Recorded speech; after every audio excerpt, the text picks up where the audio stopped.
నాలుగు దిక్కులు పరిశీలించి వాస్తు గణితమే లెక్క చూసి ఈశాన్యమునే పెంచుక వేసి కట్టడాలనే మొదలు పెట్టి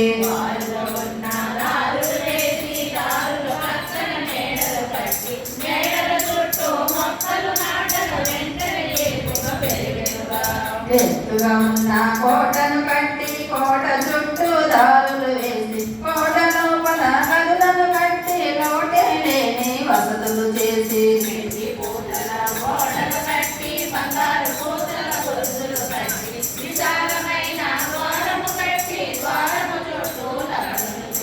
నిండుగా నీటి కొడలను తవ్వి చక్కని పూల తోటలు వేసి పచ్చని పంటల పైరులు పెంచి గోశాలనే నిర్మించి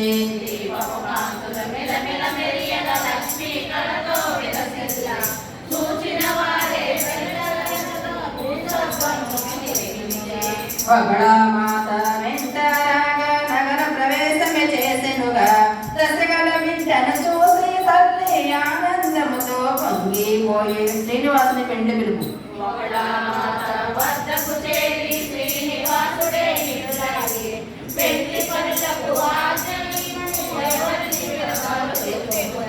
పద్నాలుగు లోకాలు పిలవము తండ్రి అందరూ నీకు బిడ్డలు కాదా పేద గొప్ప భేదము లేదు దేవుని పెండ్లికి అందరూ పెద్దలే